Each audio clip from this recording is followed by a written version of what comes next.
ॐ नमः शिवाय। ओम नमः शिवाय। हर हर महादेव। प्यारे शिव भक्तों और श्रोतागणों, आप सभी पर भगवान भोलेनाथ और माता पार्वती की असीम कृपा सदा बनी रहे। आज मैं आपको श्री शिव पुराण की एक ऐसी अद्भुत, ऐसी भावपूर्ण कथा सुनाने जा रही हूँ जिसे सुनकर आपका हृदय करुणा और भक्ति से भर जाएगा। यह कथा माता गौरी की उस ममतामयी महिमा की है जहाँ उन्होंने खूंखार प्राणी को भी अपने पुत्र के समान अपना लिया था। आइए अपने मन को शांत करें, आंखें बंद करें और परमेश्वरी माता पार्वती के श्री चरणों का ध्यान करते हुए इस पावन कथा रस में डूब जाएं।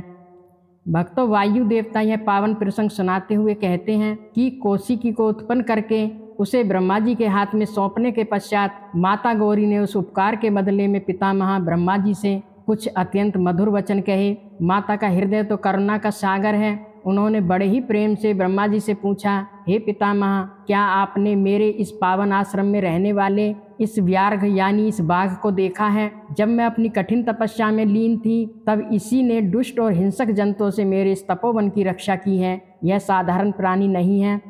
सोचिए भक्तों, जगन माता उस हिंसक पशु के लिए कितनी व्याकुल है।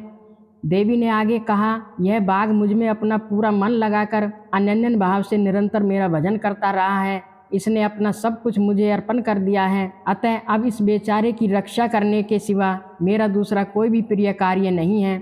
अब से यह मेरे ही अंतपुर में विचरण करने वाला होगा। मुझे पूरा विश्वास है कि भगवान शंकर भी इसे अत्यंत प्रसन्नतापूर्वक अपने गणेश्वर का सर्वोच्च पद प्रदान करेंगे। हे पितामह, मैं इस व्याघ्र को अपने आगे करके अपनी सखियों के साथ यहाँ से कैलाश की ओर प्रस्थान करना चाहती हूँ। आप प्रजापति हैं, संपूर्ण सृष्टि के रक्षक हैं, इसलिए आप मुझे इस बात की आज्ञा प्रदान करें। माता गौरी ने स्वयं ब्रह्मा जी से उस व्याघ्र को अपने साथ ले जाने के लिए आज्ञा मांगी। माता की ऐसी भोली भाली और करुणा से भरी बातें सुनकर ब्रह्मा जी मुस्कुराए।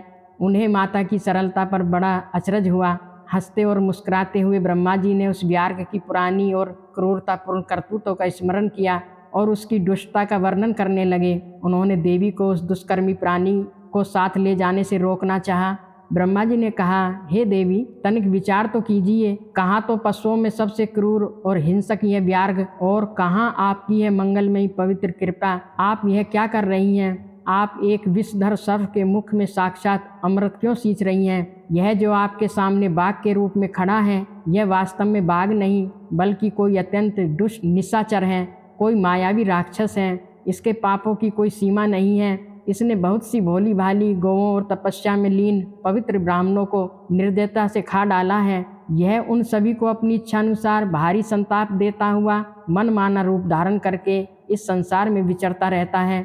अतः हे माते, इसे तो अपने घोर पाप कर्मों का फल अवश्य ही भोगना चाहिए। ऐसे नीच और दुष्ट प्राणियों पर आपको अपनी अमूल्य कृपा करने की क्या आवश्यकता है? जो स्वभाव से ही ऐसा कलुषित और अपवित्र चित्त वाला दुष्ट जीव है, उससे आप जैसी परम देवी को क्या काम हो सकता है? हे भक्तों, ब्रह्मा जी की बातें अपनी जगह बिल्कुल सत्य थी। दुनिया के नियम यही कहते हैं कि पापी को दंड मिलना चाहिए, परंतु माता का हृदय तो नियम नहीं केवल प्रेम जानता है। ब्रह्मा जी की सारी बातें सुनकर ममतामयी देवी ने अत्यंत कोमलता से कहा, हे प्रजापति, आपने इसके बारे में जो कुछ भी कहा है वह सब बिल्कुल ठीक है। मैं जानती हूँ कि यह पापी है, यह ऐसा ही सही है, तथापि अब यह मेरी शरण में आ गया है और जो एक बार मेरी शरण में आ जाए, अतः मुझे उसका त्याग किसी भी स्थिति में नहीं करना चाहिए। देवी ने स्पष्ट रूप से अपने शरणागत को त्यागने से इनकार कर दिया। माता का यह परम आश्रय और उनकी यह दृढ़ता देखकर ब्रह्मा जी नतमस्तक हो गए। उन्हें देवी की वास्तविक महत्ता का भान हो गया और उन्होंने देवी को अनुमति दे दी। ब्रह्मा जी हाथ जोड़कर अत्यंत विनम्र स्वर में बोले, हे देवी, मुझे क्षमा करें। इसकी आपके प्रति कितनी आगाध भक्ति है, इस बात को जाने बिना ही मैंने अज्ञानतावश आपके समक्ष इसके पूर्व चरित्र का वर्णन कर दिया, परंतु अब मैं समझ गया हूँ। यदि इसके भीतर आपके प्रति सच्ची भक्ति जग गई है तो इसके पहले के किए गए भयंकर पापों से भी इसका क्या बिगड़ने वाला है, क्योंकि हे जगदम्बे, आपके भक्त का इस ब्रह्मांड में कभी नाश नहीं होता और जो आपकी आज्ञा का पालन नहीं करता वह चाहे कितने ही पुण्य कर्म कर ले, वह पुण्यकर्मा होकर भी क्या कर लेगा। हे देवी, आप ही संसार की अजन्मा परम बुद्धिमती पुरातन शक्ति और सर्वोपरि परमेश्वरी हैं। इस संपूर्ण चराचर जगत के सभी जीवों के बंधन और मोक्ष की व्यवस्था केवल आपके ही अधीन है। आपके सिवा इस ब्रह्मांड में पराशक्ति और कौन हो सकती है। हे माते, आपके बिना किसी भी प्राणी को उसके कर्म जनित सिद्धि कैसे प्राप्त हो सकती है। आप ही असंख्य रुद्रों की विविध और अनंत शक्ति हैं। यदि शक्ति ही न हो तो शक्ति रहित कर्ता अपना कोई भी काम करने में कौन सी सफलता प्राप्त करेगा। स्वयं भगवान विष्णु को, मुझ ब्रह्मा को तथा अन्य सभी देवता, दानव और राक्षसों को उन ऐश्वर्यों की प्राप्ति कराने के लिए केवल आपकी आज्ञा ही एकमात्र कारण है। आपके बिना तो हम सब अधूरे हैं। असंख्य ब्रह्मा, विष्णु तथा रुद्र जो पहले ही हो चुके हैं, वे सभी आपकी आज्ञा का पालन करने वाले थे, और जो भविष्य में भी होंगे वे भी आपके ही अधीन होंगे। हे देवेश्वरी, आपकी आराधना किए बिना तो हम सब श्रेष्ठ देवता भी धर्म, अर्थ, काम और मोक्ष जैसे चारों पुरुषार्थों की प्राप्ति कभी नहीं कर सकते। आपके एक छोटे से संकल्प मात्र से ब्रह्म तत्व और स्थिर तत्व का तत्काल व्यतास यानी फेरबदल भी हो जाता है। अर्थात आपकी इच्छा हो तो आप ब्रह्मा को स्थिर पर जैसे वृक्ष आदि बना सकती हैं और किसी स्थावर को ब्रह्मा बना सकती हैं। यह सब इसलिए है क्योंकि पुण्य और पाप के फलों की संपूर्ण व्यवस्था स्वयं आपने ही रची है। आप ही इस पूरे जगत की स्वामी परमात्मा शिव की अनादि, अमध्य और अनंत सनातन आदि शक्ति हैं। आप संपूर्ण लोक यात्रा का निर्वाह करने के लिए ही किसी न किसी अद्भुत मूर्ति में आविष्ट होकर नाना प्रकार के भावों से क्रीड़ा करती हैं। भला आपको ठीक ठाक कौन जान सकता है। अतः यह पापचारी व्यार्घ भी आज केवल और केवल आपकी कृपा से परम सिद्धि प्राप्त करे, इसमें कौन बाधक हो सकता है। भक्तों, जब ब्रह्मा जी ने इस प्रकार माता को उनके परम तत्व का स्मरण कराया और उनके चरणों में अपनी उचित प्रार्थना निवेदित की, तब गौरी देवी अपनी उस महान तपस्या से निर्वृत्त हुई। तदंतर जगदम्बा की आज्ञा लेकर ब्रह्मा जी वही अंतर्ध्यान हो गए। इसके बाद का दृश्य कितना भावुक है भक्तों, जरा अनुभव कीजिए। तपस्या पूरी होने के बाद देवी ने अपने वियोग को न सह सकने वाले अपने प्रिय माता पिता, माता मैना और पिता हिमवान का दर्शन किया और उन्हें आदरपूर्वक प्रणाम किया।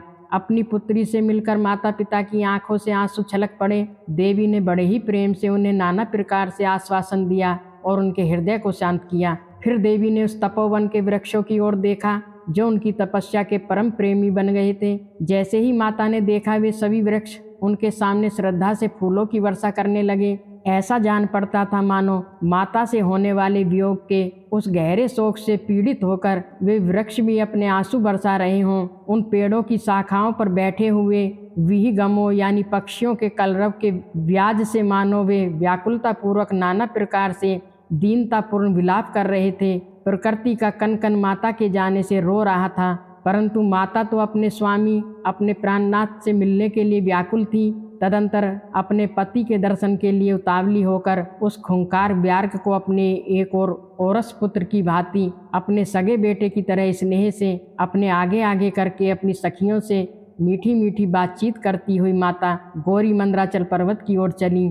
देवी के शरीर से जो दिव्य प्रभा निकल रही थी वह 10 दिशाओं को उद्दीप्त कर रही थी, प्रकाशित कर रही थी। देवी अंत में मंदराचल को गई, जहाँ संपूर्ण जगत के आधार, संसार के सृष्टा पालक और संहारक उनके पतिदेव परमेश्वर महेश्वर विराजमान थे। और भक्तों, इसी के साथ शिव महापुराण का यह अत्यंत पावन वायवीय संहिता 26वां अध्याय पूरा होता है। प्यारे शिव भक्तों, देखा आपने हमारी माता की करुणा।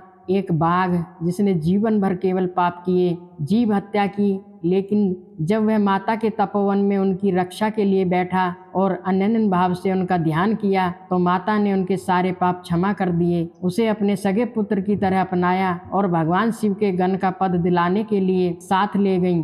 यही तो शरणागति की महिमा है। आप चाहे कितने ही पापी क्यों न हो, यदि आप एक बार सच्चे मन से अश्रुपूर्ण नेत्रों से माता पार्वती और भगवान भोलेनाथ के चरणों में गिर जाएं, तो वे आपको कभी नहीं ठुकराते। उनकी कृपा सब पर समान रूप से बरसती है। हमें भी अपने जीवन में उस व्यार्घ की तरह एकाग्र होकर ईश्वर की शरण में जाना चाहिए। आइए भक्तों, कथा के अंत में हम सब मिलकर अपने हृदय से उन परमपिता शिव और जगत जननी माता पार्वती के श्री चरणों में वंदन करें। हे भोलेनाथ, हे माता गौरी, जैसे आपने उस व्यार्ग का उद्धार किया है, वैसे ही हम सभी भक्तों के अपराध क्षमा करें और हमें अपनी भक्ति प्रदान करें। आप सभी श्रोताओं पर शिव पार्वती का आशीर्वाद सदा बने रहे। प्रेम से बोलिए हर हर महादेव। जय माता दी।